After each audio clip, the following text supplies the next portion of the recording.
అండగా నిలబడే పరిస్థితులు లేదు. నేనే స్వయాన కర్నూలులో ఈ పరిస్థితిని చూశాను.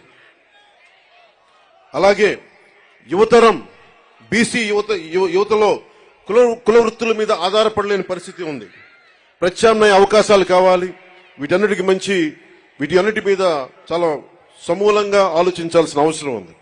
దాన్ని కూడా మేము పరిగణలోకి తీసుకొని ఈ రోజున బీసీ డిక్లరేషన్లు ఇచ్చినవి కాకుండా మీకు ముఖ్యంగా బీసీ యువతకి, మహిళలకి, పెద్దలందరికీ కూడా మీకు ఆర్థిక పరిపుష్టి వచ్చేలాగా, మీరు సంపదకి యాచించకుండా సంపదని సృష్టించేలాగా అలాంటి పథకాలు ఉండాలి. ఆ పథకాల కోసం మేము అహిర్నిశలు తెలుగుదేశం నాయకులతో కలిసి కృషి చేస్తాను మనస్ఫూర్తిగా మీకు తెలుపుకుంటా ఉన్నాం. అలాగే ఇంకొకటి, పెద్ద సమాజమైన వాడబలిజ, అగ్నికుల క్షత్రియులు, జాలరి, పల్లెకారులు, పల్లెకాపు, గంగపుత్రులు, ముతరాసులు, ఇవన్నీ ఇత్యాది పల్లెకారుల కులాలన్నీ కూడా ప్రత్యేకమైన దృష్టి సారించాలి.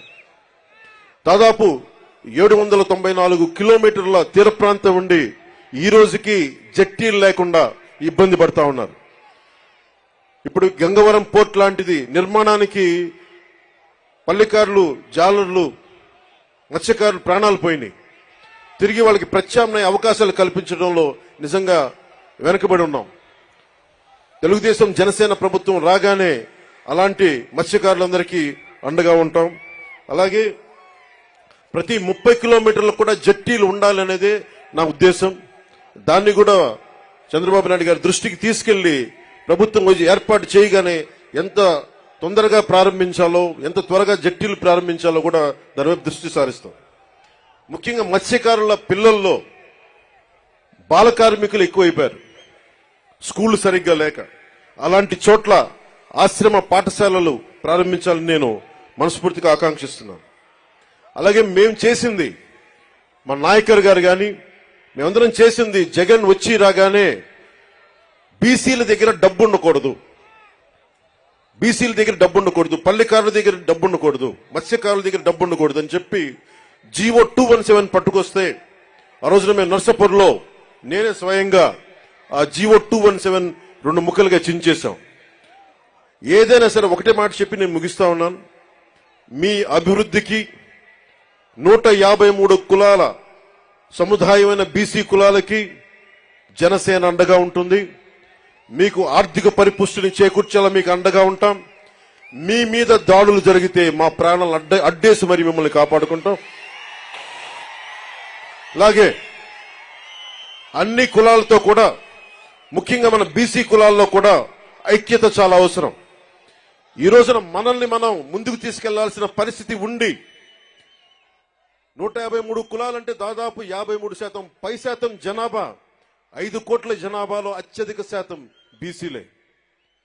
అత్యధిక శాతం ఉండి ఈ రోజున మన ప్రాణరక్షణకి చట్టాలు కల్పించుకునే పరిస్థితిలో ఉన్నామంటే జగన్ గారి నుంచి అది జగన్ గొప్పతనం కాదు, మన అనైక్యత, మన బీసీ కులాల్లో ఉన్న అనైక్యత. మన ఐక్యతగా ఉంటే ఏ జగన్ కాదు, ఏ భూతం కూడా మనల్ని ఏమీ చేయలేదు. నేను అందుకనే ఇదే మంగళగిరిలో వైసీపీ వ్యతిరేక ఓటు చీలకూడదు అన్న మాట అన్నానంటే మన బీసీలు బాగుండటానికి కూడా దాని వెనుక మూల కారణం. మీ భవిష్యత్తు బాగుండాలి, అందరూ ఆనందంగా ఉండాలి. భవిష్యత్తులో మీకు జనసేన ఈ కూటమి తరపు నుంచి ఎప్పుడు మీకు అందుబాటులో ఉంటాం. ఎందుకంటే టీడీపీకి ఉన్న మంచి పేరే రామ్ మనోహర్ లోహియా గారి ఆలోచన ధోరణితోటి బీసీలకి అత్యధికంగా పీటు వేసిన పార్టీ. దాన్ని ఎవరు కాదనరు, విస్మరించలేరు. మనస్ఫూర్తిగా వెనకబడ్డ కులాలకి అండగా నిలబడినందుకు రామారావు గారిని ఒక్కసారి స్మరించుకుంటూ, మనస్ఫూర్తిగా మహానుభావుడు, నిజంగా అధికారం రాని కులాలకి అధికారాన్ని కల్పించిన వ్యక్తి. రామ్ మనోహర్ లోహియా గారి స్ఫూర్తిని 80s లో ఆయన ముందుకు తీసుకెళ్లారు. అలాగే ఈ రోజున మనందరిపైన ఉన్న ఇదిగా బాధ్యత కూడా ఇంకా చాలా కులాలు ఉండిపోయినాయి దూరంగా. జగన్ వచ్చి రాగానే 34% ఉన్న స్థానిక ఎన్నికల్లోన 34% బీసీలకు రిజర్వేషన్ ఉంటే దాన్ని 24% తగ్గించారు. 24% తగ్గిస్తే 16,800 మంది బీసీలు స్థానిక నాయకత్వాన్ని కోల్పోయారు.